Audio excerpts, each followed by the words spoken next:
Besarkan slide.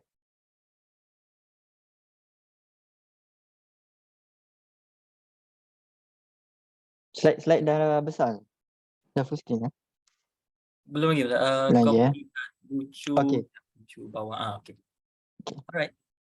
Sila. Okey, Assalamualaikum warahmatullahi wabarakatuh dan juga salam sejahtera kepada penilai iaitu Encik Wan Muhammad Imran bin Muhammad Kamil dan juga kepada Cik Tiffany selaku penyelia saya di sini dan juga kepada Encik Syahrul Khalid selaku ketua projek bagi MDG.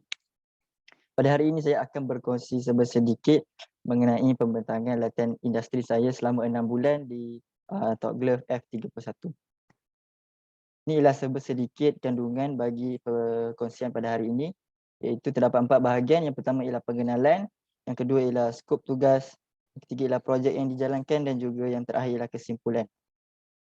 Bagi bahagian yang pertama iaitu pengenalan terhadap Top Glove, ini merupakan Tan Sri Dr. Lim Wichai iaitu pengerusi eksekutif bagi Top Glove, mana dia telah menubuhkan Top Glove pada tahun 1991 dan mempunyai ibu pejabat di Setia Alam.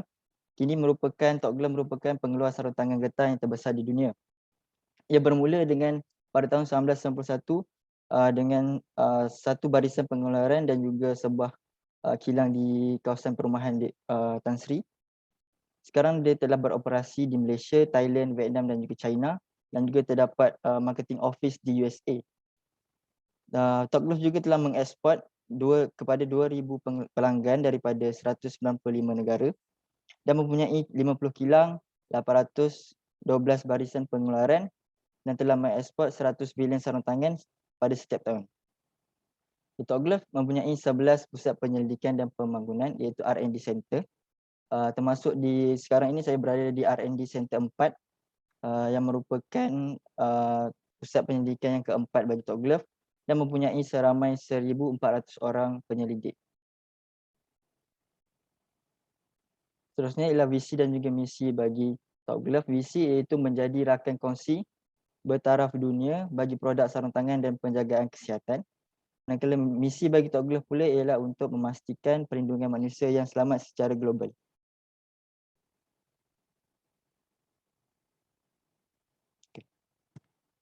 Seterusnya ialah penempatan di mana saya telah ditempatkan di R&D Center 4 di Top Glove Factory 31 di Kapar, Selangor. Di mana saya telah menjalani latihan industri ini di bawah pasukan Dr. Tan Yok Meng iaitu manager R&D, di mana departmen R&D ini dia ada banyak tim, banyak pasukan. Salah satunya ialah Dr. Tan. Saya berada di bawah pasukan Dr. Tan dan juga di bawah bimbingan Cik Tiffany selaku saya punya penyelia dan juga Encik Syahrul Khalid saya punya ketua projek. Seterusnya ialah bahagian kedua, skop tugas. Mana secara amnya skop tugas di sini ialah saya terlibat dengan compounding proses dan juga handy proses dan seterusnya saya banyak juga melakukan ujian-ujian makmal. Bagi proses compounding ini merupakan proses di mana kita menyebatikan bahan-bahan kimia ataupun raw material untuk proses handy berlaku. Di mana bahan kimia yang digunakan bagi proses ini secara amnya ialah latex itu sendiri, stabilizer, crosslinker, activator, accelerator, wax, antioxidant, antifoam dan juga filler.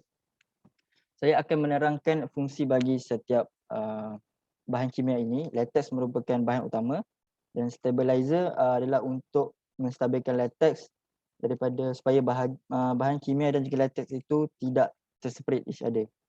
Crosslinker pula adalah untuk memegang bahan-bahan kimia ini pada kedudukan pada kikisinya. Dan activator ialah untuk memulakan proses kimia berlaku. Crosslinker pula adalah untuk memegang atom-atom itu pada kedudukannya tersendiri.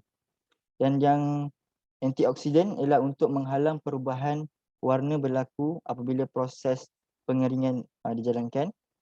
Antifoam ialah untuk mengurangkan buih pada compounding latex. Dan filler ialah untuk pengganti pada latex. Wax pula ialah untuk memudahkan proses stripping di production line dijalankan. Seterusnya ialah proses hand dip, ialah terdapat pelbagai cara untuk menghasilkan sarung tangan. Salah satunya ialah di production line dan juga di makmal. Di makmal, kita menjalankan proses lap dip, lebih kurang macam proses hand dip, di mana proses hand dip ialah proses kita mencelupkan sarung tangan dari ke dalam latex sebelum dikeringkan untuk dijalankan ujian makmal. Okay, saya akan terangkan berdasarkan gambar raja di sini, di mana ini merupakan acuan ataupun dipanggil sebagai foamer yang akan dibersihkan terlebih dahulu di dalam cleaning bath yang mengandungi air biasa, alkali dan juga air asid, dan juga akan dibasuh, diberus di sini sebelum dicelup ke dalam coagulant tank. Di mana coagulant tank ni merupakan cecair penggumpal yang mana berfungsi untuk melekatkan latex ke atas foamer.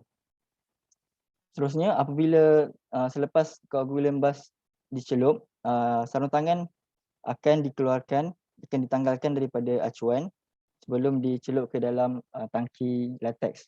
Di mana tangki latex bagi proses hand dip ialah hasil daripada bancuhan yang telah dibuat di makmal, hasil daripada compounding yang telah dibuat di makmal. Seterusnya, foamer akan dicelup di dalam latex yang telah dikompaund dan akan dipasang kembali ke laluannya sebelum dikeringkan di dalam oven. Seterusnya, selepas proses pengeringan berlaku, foamer itu akan dicelup ke dalam chlorine bath, di mana tujuan tangki klorin ini adalah untuk memudahkan pemakaian sarung tangan. Bila customer akan mendapat sarung tangan yang untuk mudah dipakai ataupun dipanggil sebagai donning. Seterusnya akan melalui proses pengeringan yang terakhir sebelum di stripping, proses stripping. Proses stripping ini merupakan proses yang menanggalkan sarung tangan yang telah kering daripada foamer untuk dipacking dan dihantar kepada pelanggan. Selepas proses hand dip dijalankan, ujian-ujian makmal akan dijalankan ke atas latex dan juga sarung tangan. Tapi kebiasaannya ujian ke atas latex dijalankan sebelum proses hand dip dijalankan, manakala ujian ke atas sarung tangan dijalankan selepas proses hand dip dijalankan. Okay, bagi ujian makmal, yang pertama ialah total solid content ataupun TAC. Tujuannya adalah untuk mengira kandungan pepejal dalam latex. Saya dapat mengaitkan antara ujian ini dengan konsep fizik di mana berlaku proses pertukaran keadaan jirim, mana daripada cecair latex kepada pepejal. Pepejal itu kita akan timbang dan kira dia punya julat yang akan diterangkan selepas ini. Seterusnya ialah swelling index ataupun SI, di mana untuk mengira pengembangan lapisan filem latex. Ini boleh dikaitkan dengan fizik bahan dan juga ikatan kimia yang terdapat di dalam lapisan filem latex. Heat and chemical stability adalah untuk mengukur kestabilan latex terhadap haba dan juga CN.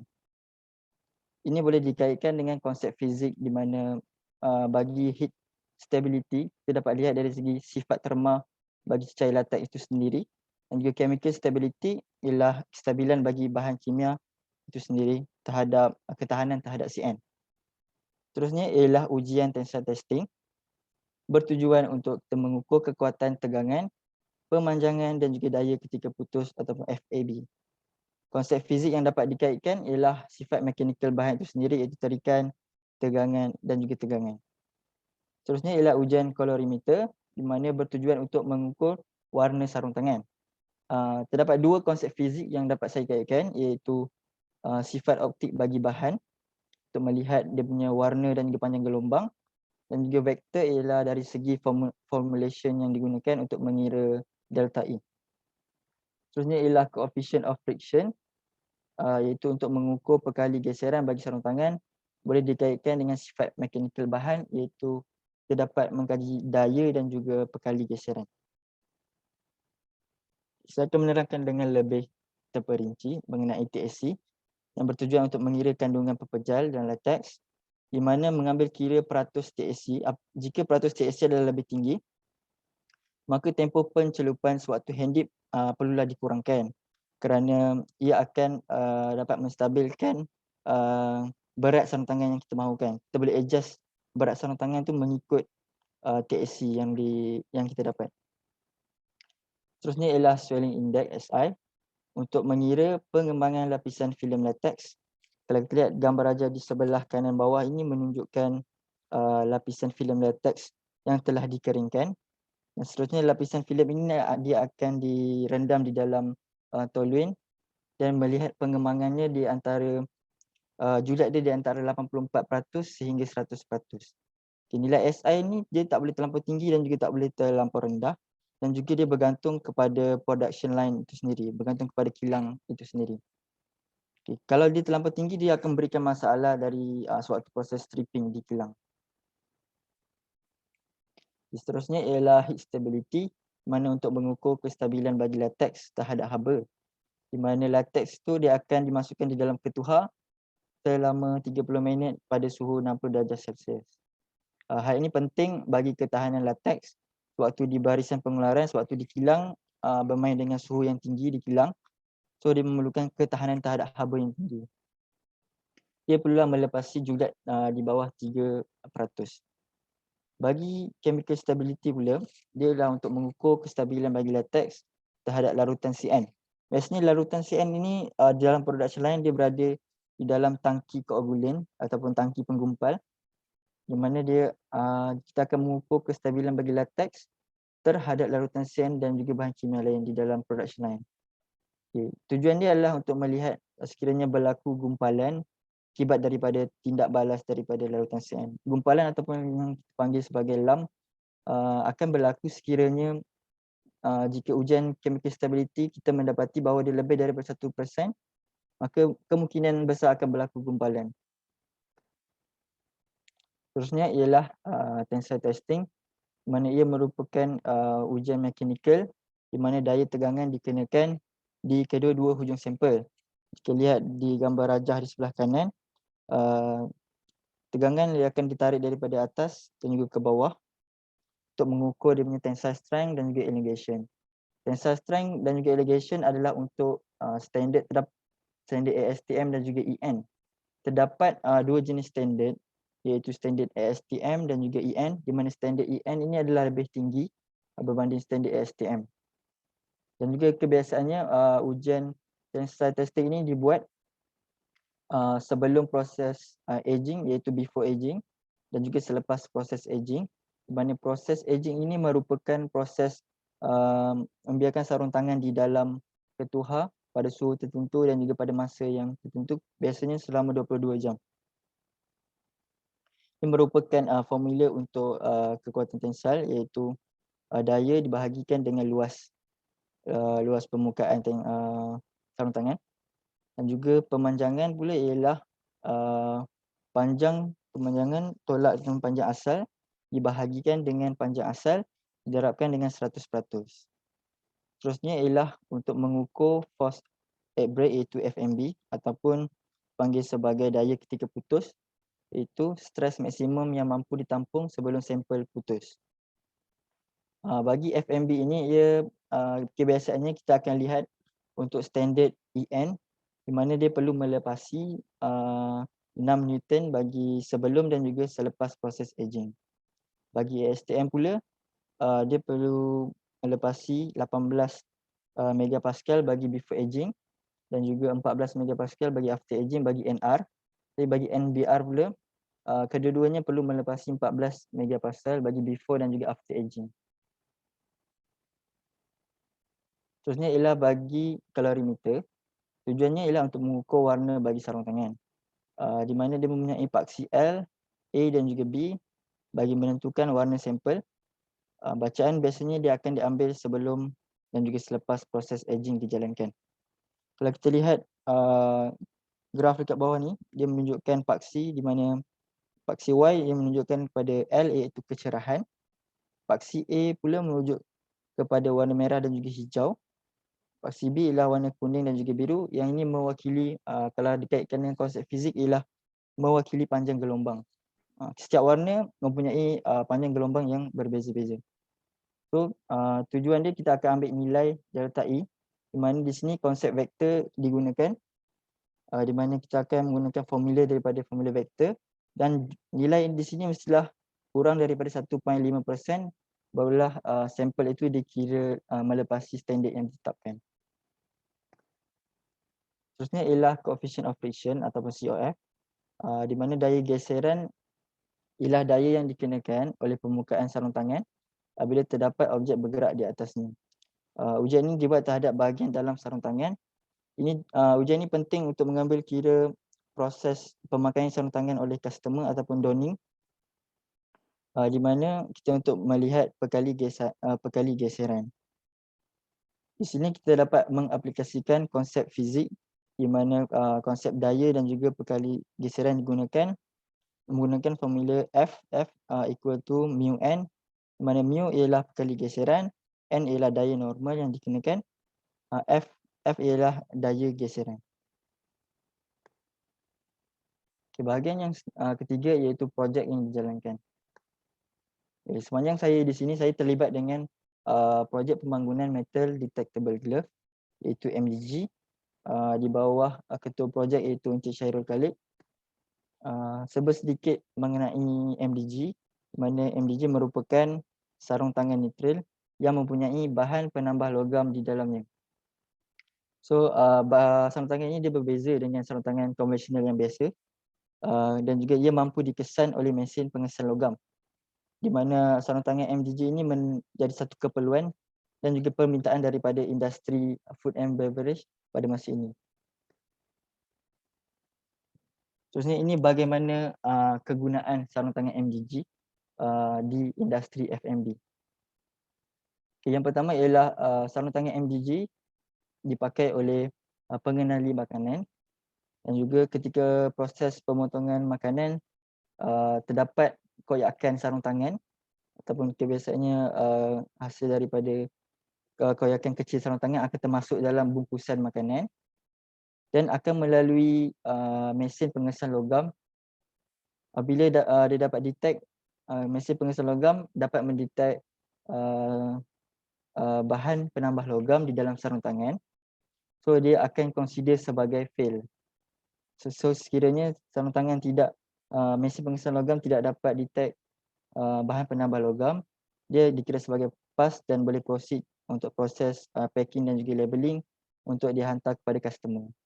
So industri F&B ni sangat memerlukan, pada masa ini sangat memerlukan sarung tangan MDG, dan kerana ia dapat memudahkan proses untuk menjaga kualiti makanan.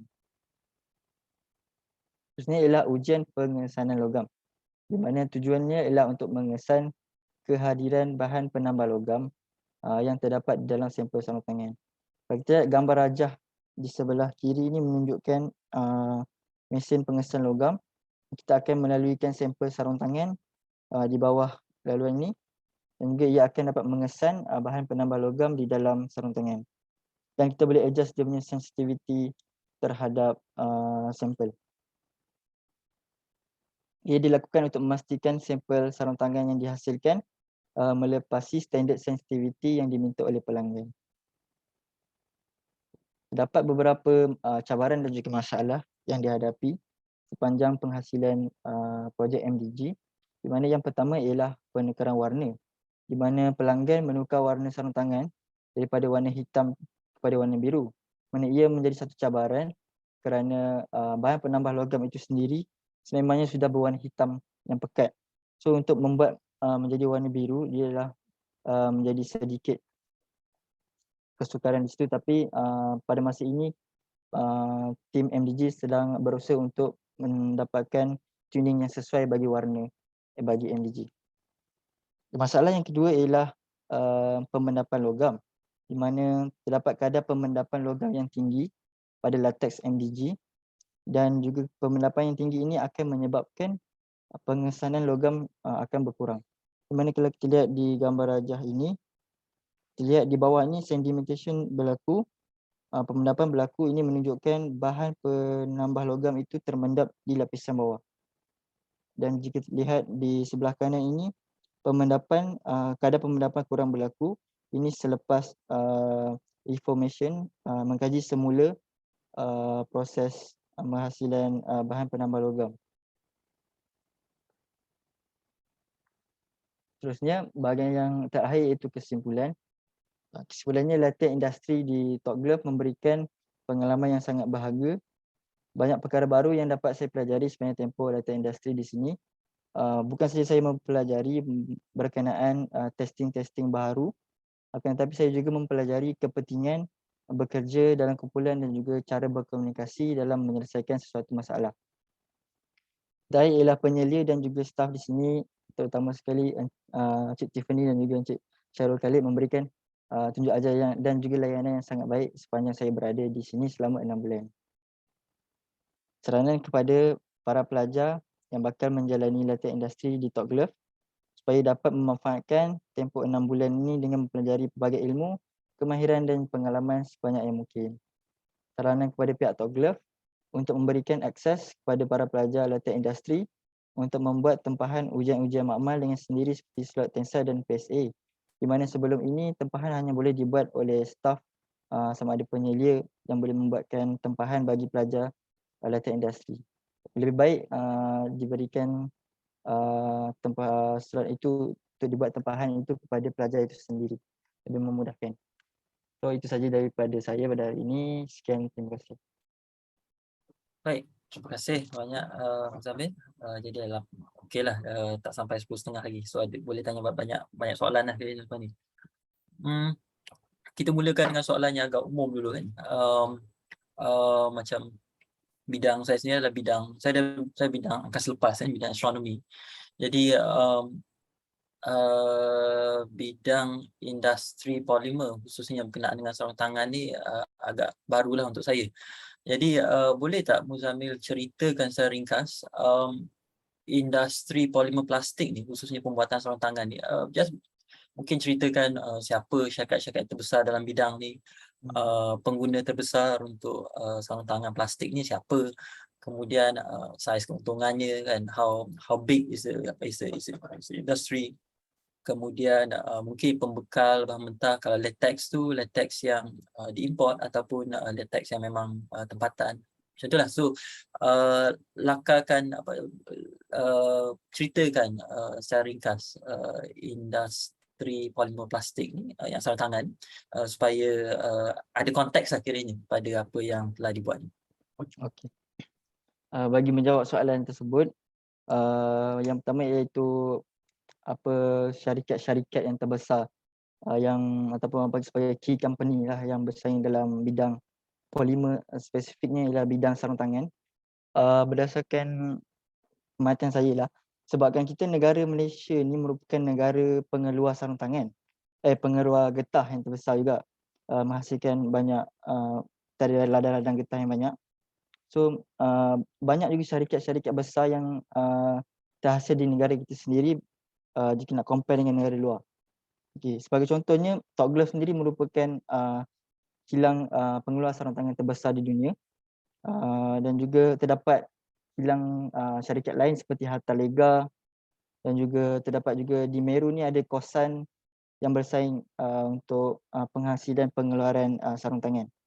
Bagi luar negara pula, terdapat syarikat daripada Australia, tak salah saya, iaitu Ansell Limited, dan juga Uniglove UK daripada United Kingdom yang juga mengeluarkan sarung tangan dan juga bersaing kepada Top Glove.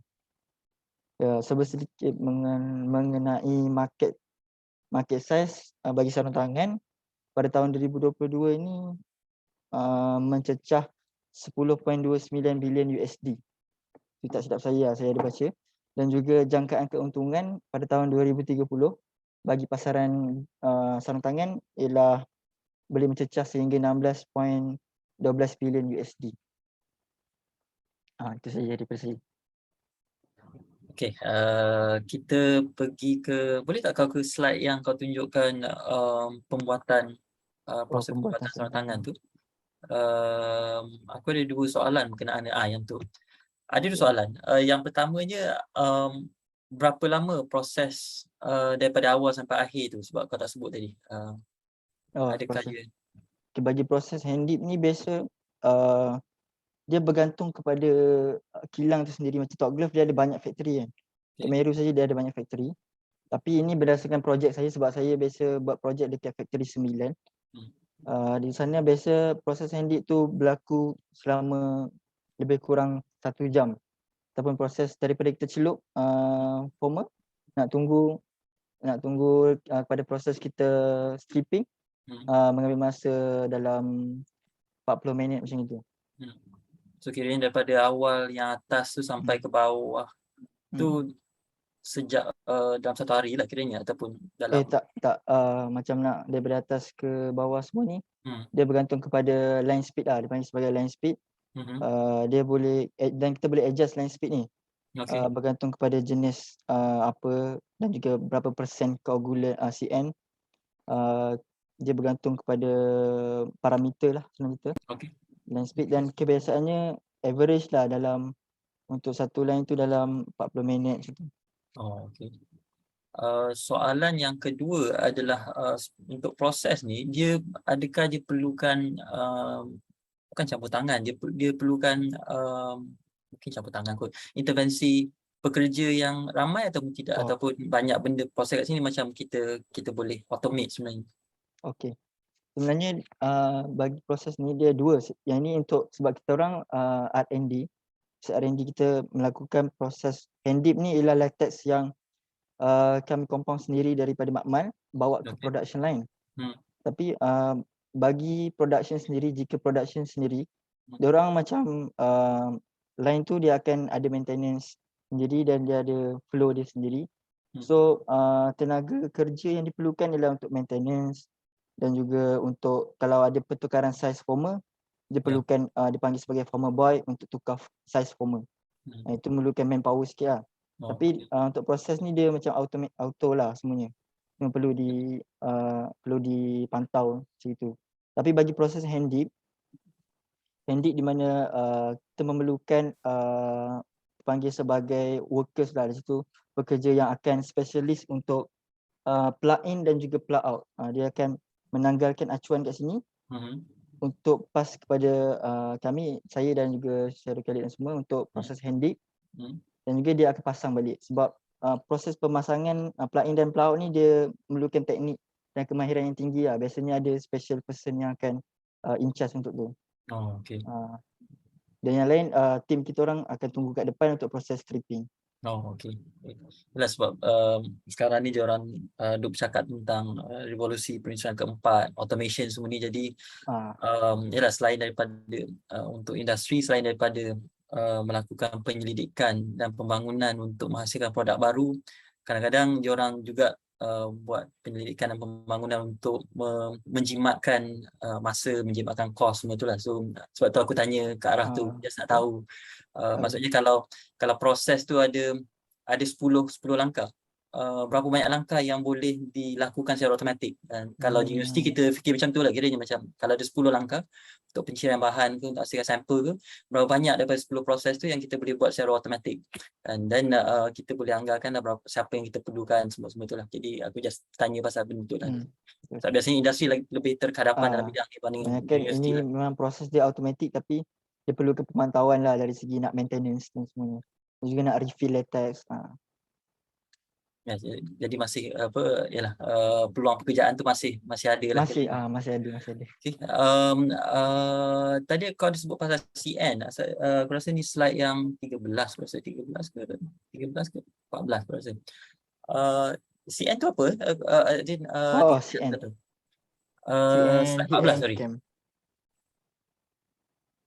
Yang CN tu, larutan CN tu sebab. Larutan CN ni merupakan kalsium nitrate di mana kita perlukan dalam koagulan tu. Koagulan ialah cecair penggumpal lah yang kita akan celup sebelum kita celup latex. So CN ni tujuan dia ialah untuk pick up latex tu untuk melekat ke former.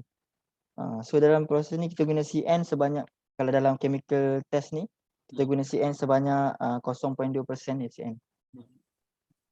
Lepas tu yang contohnya macam yang heat stability dengan chemical stability tu, kau tulis melepasi julat di bawah 3%. Kemudian yang chemical stability tu pula melepasi julat di bawah 1%. Dia angka-angka ni merujuk kepada misalnya untuk heat stability tu kan. So bila kata melepasi julat di bawah 3% tu, kuantiti apa yang kita maksudkan sebenarnya? Okey. Saya lupa nak terang. Ini 3% tu dia ada kiraan dia macam formula yang digunakan untuk kira dia lepas tak julat. Formula yang dia guna ialah nanti kan kita akan guna dry lam ataupun gumpalan latex yang telah dikeringkan. Okey. Kita akan tolakkan dengan nilai wire mesh. Wire mesh tu ialah untuk kita tapis latex tu. Kita akan tolak untuk kita dapatkan nilai gumpalan tu saja, nilai gumpalan tu saja. Kita akan bahagikan dengan jumlah latex, berat latex yang kita gunakan. Itu kita akan darab dengan persen, 100. Oh, Kita okey. dapatkan persen. So Nilai maksudnya kira nilai percentage berlaku gumpalan lah Oh, okey. daripada latex. Apa threshold yang 3%, 1% ni ditentukan oleh oleh kilang tu sendirilah. As in kita yang Daripada industri top glove yes. sendiri. Sebab dia hampir sama kan kalau kita buat amali fizik pun kan, contohnya amali untuk menentukan kekuatan medan graviti bumi G tu kan, kita kira nilai G kita, kemudian kalau nilai G kita ni katakan dalam 10% nilai piawai ataupun nilai yang diterima oleh ahli fizik, maka kita simpulkan yang eksperimen kita berjaya. So dia hampir sama dengan Hampir apa yang menyerupai. dibuat di sini lah kan. Betul. Maksudnya kita dah dibiasakan dengan, sekurang-kurangnya dalam bidang fizik ni kita dah dibiasakan bila kita buat eksperimen tu, kita dah ada sasaran kita kan, nilai kita dapat tu mesti within 10% or 1% of the accepted value kan. Jadi kemahiran tu berguna lah untuk dalam bidang industri juga. Kemudian ya, bercakap tentang fizik ni kan, macam kau pernah bagi tahu yang di Top Glove, selain daripada pelajar fizik, ada juga pelajar daripada bidang sains bahan dan juga kimia.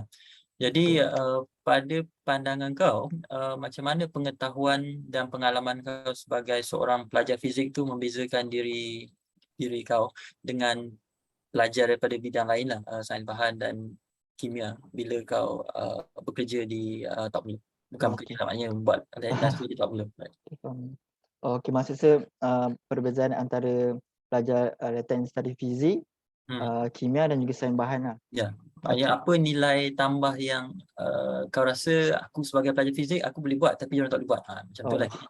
Okey. Bagi saya lah, bagi pelajar saya bidang fizik, lebih kepada mengkaji sifat-sifat mekanik bagi sarung tangan tu sendiri dari segi testing terhadap sifat mekanik macam tensile, COF, dan juga lebih kepada instrumentasi lah dari segi, kerana fizik juga kita ada belajar subjek fizik instrumentasi di mana kita boleh apply di sini.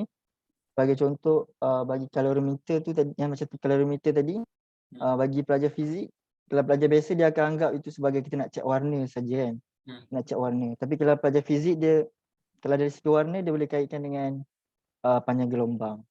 Untuk warna merah gelombang lain, warna kuning gelombang lain. Bagi nak bezakan dengan pelajar kimia pula, mungkin pelajar kimia di sini dia lebih kepada proses formulation lah, menyediakan formula untuk compounding untuk latex tu sendiri, untuk improve the properties untuk latex, tapi dari segi formulation ataupun dari segi bonding dia.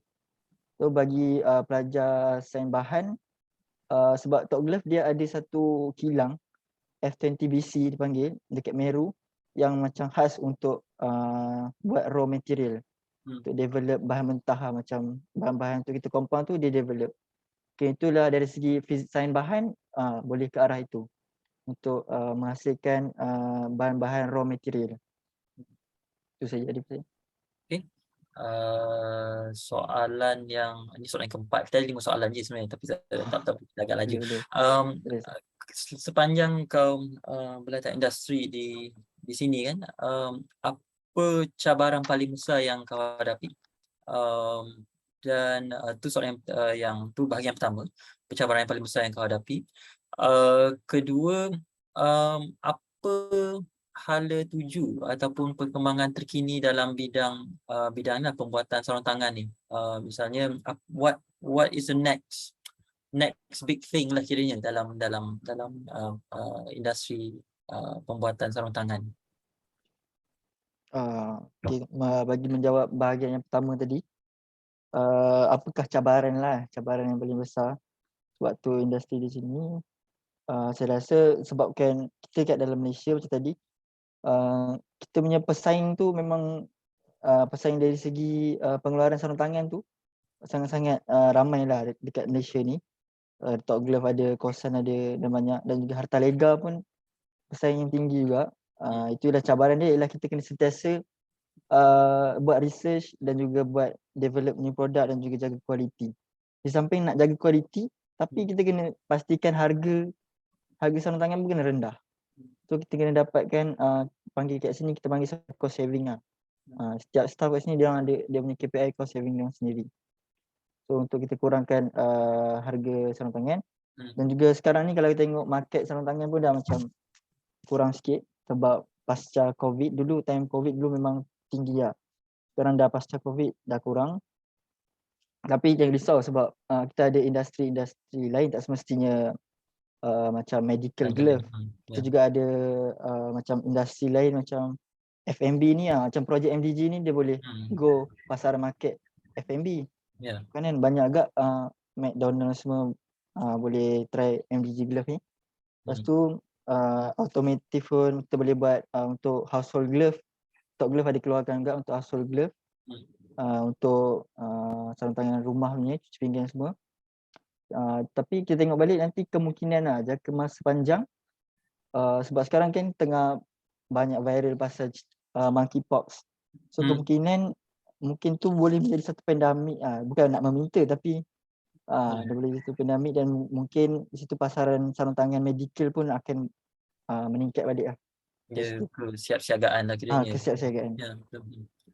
Dia macam yang MBG tadi kan, yang it's a very clever idea in the sense that yalah sebab kadang-kadang dari masa ke masa pun kita dengar kan bila orang pesan makanan, dalam makanan tu ada benda asing, ada benda tak sepatutnya kan tu. Jadi the idea of implanting or incorporating metals into the glove so that then it is very easy to detect any bits and pieces of the in the food. That is a very clever idea lah. Cuma aku tertanya, bila kita campur yalah kita campur unsur logam tu, dia tak mengkompromi sifat mekanikal bahan tu, sifat mekanikal sarung tangan tu. Okey. Kita orang lepas proses hand dip semua, ujian makmal kita orang buat ujian makmal seperti tensile semua, sifat mekanik. Kita orang buat tensile test dan juga durability. Dia sedikit sebanyak dia ada mempengaruhi, tapi dia still melepasi lah dia punya standard ASTM dan juga EN yang telah ditetapkan. Logam yang dipilih tu logam jenis ni mungkin dah lebih daripada apa yang kau buat aku rasa, tapi dari segi the magnetic properties dia macam mana? Dia logam yang digunakan tak boleh bagi tahu spesifik nama logam apa, confidential. Tapi dia sarung tangan tu yang dihasilkan tu dia memang mempunyai sifat magnetik. Kalau kita nampak, kalau kita ada video dia tapi tak tunjuk, dia kalau kita letak magnet dekat sarung tangan tu dia boleh melekat, dengan magnet. Okay. Dia berguna juga feature tu sebab kadang kita nak yalah sebab dalam setengah konteks kita nak grip kita tu agak kukuh kan. Jadi kalau ada sifat magnetik tu then it might be useful lah in that sense lah. Cuma dia akan mengundang isu lain tentang because if it's a magnet then it can induce a current and then you have all those other issues juga lain juga tu. Okay. Soalan yang terakhir, yang ni soalan yang agak personal lah kiranya. Bagaimana persepsi kau terhadap bidang industri secara umumnya berubah sebelum dan selepas mengikuti latihan industri? Okey. Pembinaan industri, okey. Bagi sebelum dan juga selepas. Bagi sebelum ni saya rasa sebab saya latihan industri dalam bidang R&D research and development. Saya boleh bagi tahu dari konteks R&D lah. Bagi R&D awal-awalnya saya ingatkan macam saya akan tugaskan di sini macam untuk jadi baca jurnal, macam cari jurnal, cari untuk improve quality kan. Macam kita buat thesis tu. Tapi rupanya kat sini selepas saya masuk sini banyak juga macam kena pergi kilang, kena testing semua. Dan juga sebelum ni saya nampak industri ni R&D ni hanya untuk jaga kualiti, lepas tu nak hasilkan new produk, lepas tu kajian dari segi akademik nak patentkan kan. Tapi macam selepas dan nak dekat 6 bulan kat sini saya nampak di samping kita nak jaga kualiti, nak jaga kualiti, nak hasilkan new produk, tujuan utama juga dia untuk keuntungan sebab industri kita nampak dia memang fokus untuk nak kejar keuntungan dan juga untuk reduce the cost saving untuk dapat untung yang lagi besar. Ya. So kat sini semua orang bekerja untuk di samping nak jaga kualiti dan juga nak save cost saving bagi dia punya KPI lah. Ya. Dia tak sebenarnya kedua-dua matlamat tu bertentangan satu sama lain. Dia tak semestinya kan. Aku rasa orang luar dia akan anggap, well, if you save cost then you must compromise on the quality. Tapi rasanya orang dalam industri sendiri tahu, dan dalam kes ni mungkin Cik Tiffany boleh tambah juga. The way I see it, you can achieve both kan. Cuma orang luar saya rasa macam, oh, you must choose either one, but I think you know, you want both. You want to, it's apa, tak salah pun nak mengejar keuntungan sebab without the profit then you cannot invest in the R&D kan. Jadi mungkin yalah, itu persepsi yang mungkin orang luar susah nak faham bila dia kata, bila kita cakap tentang keuntungan. At the end of the day, the industry are producing results. So macam kan, itu yang penting dan akhirnya hasil itu mendatangkan manfaat kepada pelanggannya, kepada masyarakat, dan itulah aku rasa lah kan. Cantik lah kira.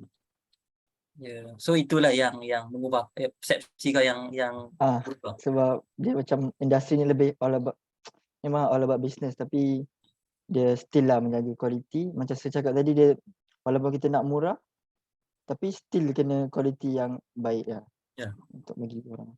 In a way, the industry, persekitaran industri lagi apa, dia lagi bukan lagi lasak, tapi it's much more harsher than in let's say kalau bandingan kerajaan kan. If you're in the government, if you make a mistake, then someone else will take, you know, will take the fall. But industry, if you make a mistake, then you have to take the fall. So in that sense, industries are much more upright and they are much more transparent compared to the government, I think, which is and dan aku rasa pendidikan tu bagus untuk kau dapat bila kau berlatih industri di dalam industri syarikat besar macam Top Glove kan. Dia mengajar kita untuk menjadi jujur dan you know accountable, and then you know if you make a mistake, okay fine, you admit it and then you move on, and you don't have time to sort of ding dong whether you know. And that is a good attitude to cultivate, I think. Jadi kau bertuah lah sebab berlatih industri di Top Glove. Saya tak menyesal lah. Okay, itu saja daripada saya. Saya flower Cik Tiffany, mungkin ada apa-apa soalan nak tanya ke, ataupun nak bagi maklum balas ke, ataupun nak marah Zamir ke, silap cakap ke apa-apa ke, tapi silakan kalau ada apa-apa. Zamir ni budak bagus, budak baik, tak ada apa-apa nak marah-marah lah. Terima kasih lah Cik Tiffany sebab membimbingnya selama 6 bulan. Saya mewakili Jabatan Fizik amat menghargai lah pengorbanan Cik Tiffany. Okay, kalau tiada apa-apa, Zamir ada apa-apa nak tambah sebelum kita tamatkan sesi pembentangan kita? Saya ambil kesempatan ni nak mengucapkan terima kasih juga kepada Sir sebab memilih saya untuk proses penilaian data industri, dan juga kepada penyelia saya Cik Tiffany kerana banyak bersabar, dan juga Cik Syarul Khalid banyak bersabar dengan saya walaupun not a perfect intern lah, tapi still belajar buat kesilapan dan juga improve lah. Itu saja daripada saya. Terima kasih. Okey. Baik, jadi terima kasih saya ucapkan kepada saudara Muzamil. Terima kasih juga saya ucapkan kepada Cik Tiffany selaku penyelia beliau. Jadi kita dah selesai pembentangan latihan industri kita pada pagi ini. Jadi sekali lagi saya ucapkan terima kasihlah kepada semua. Jika ada rezeki kita berjumpa lagi insya-Allah. Rasanya peluang yang agak cerahlah untuk pelajar-pelajar fizik di Top Glove insya-Allah. provided that but then you must prove yourself, right? You must prove yourself because you're competing with so many other students. Jadi kita berhenti sini. Selamat pagi semua dan Assalamualaikum. Terima kasih semua. Sama-sama, terima kasih semua.